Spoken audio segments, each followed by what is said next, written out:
Right right గురుస్వామి గారు మీరు మీ తోటి కూటమి నాయకులు చేసినటువంటి స్టేట్మెంట్స్ అంటే రేవంత్ రెడ్డిని పొగిడినటువంటి విధానం కావచ్చు, లేదు అంటే ఇంతకుముందు వైఎస్ఆర్సీపీ తరహాలో తెలంగాణ వ్యవహరించట్లేదు అనేటువంటి స్టేట్మెంట్ కావచ్చు, సడన్ గా మళ్ళీ ఇన్ని రోజుల తర్వాత ఈ స్టేట్మెంట్స్ ఎలా చూస్తున్నారు మీరు?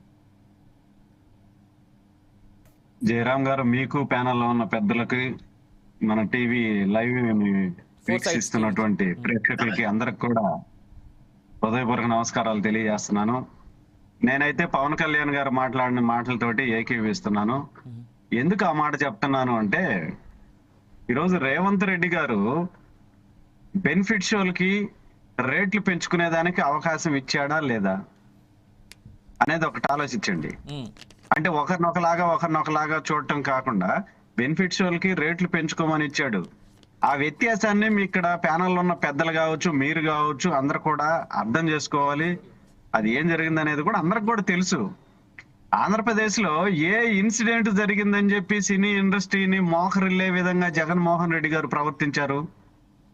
ఇప్పుడు తెలంగాణలో అంటే రేవతి ఆ రోజు తొక్కిసలాట్లో చనిపోయింది కాబట్టి తర్వాత రాబోయే రోజుల్లో ఇలాంటి పునరావృతం కాకుండా ఉండాలనే ఆలోచనతోటి మళ్ళా రేవంత్ రెడ్డి గారు నిర్ణయం తీసుకున్నారు తప్పితే, ఆంధ్రప్రదేశ్ లో ఏమీ జరగకుండానే సినీ ఇండస్ట్రీని ఇప్పుడే పెద్దలు మస్తానరావు గారు చెప్పారు, 5 రూపాయలకి వినోదాన్ని అందజేస్తున్నామని.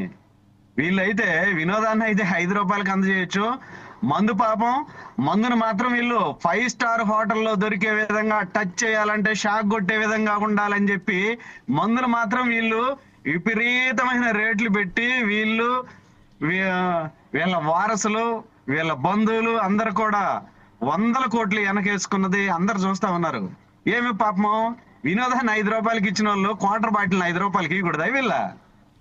అంటే వీళ్ళు చెప్పేవాటికి చేసేవాటికి ఎక్కడా కూడా సంబంధం లేని విధంగా ఉంటాయి చేతలకి మాటలకి 100%. ఇకపోతే తులసిరెడ్డి గారు చెప్పారు పవన్ కళ్యాణ్ గారు వెళ్ళకూడదా అని చెప్పి ఒక మాట చెప్పారు.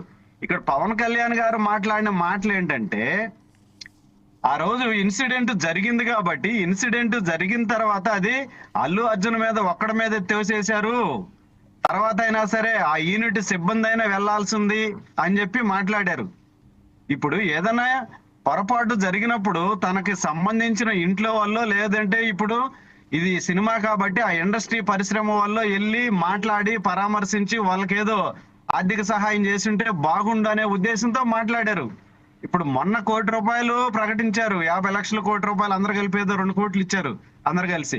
అదేదో ఫస్ట్ స్టార్టింగ్ లోనే చేసి ఉంటే ఇంత జరుగుండేది కాదు అనేది పవన్ కళ్యాణ్ గారి భావన, ఆయన మాట్లాడిన విధానం.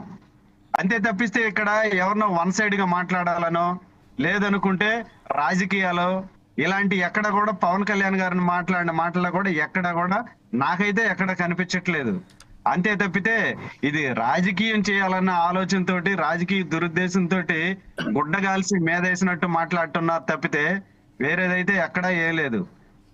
నేనైతే పవన్ కళ్యాణ్ గారు మాట్లాడిన ప్రతి మాటతో కూడా ఏకీభవిస్తున్నాను. రైట్. అంతే తప్పిస్తే ఇక్కడ ఎక్కడా ఏం లేదు. రైట్ రైట్ రైట్ గురుస్వామి గారు. అలాగే అజయ్ వర్మ గారు కూడా మనతో పట్టినారు కాబట్టి జనసేన నాయకులు. అజయ్ వర్మ గారు, మీరు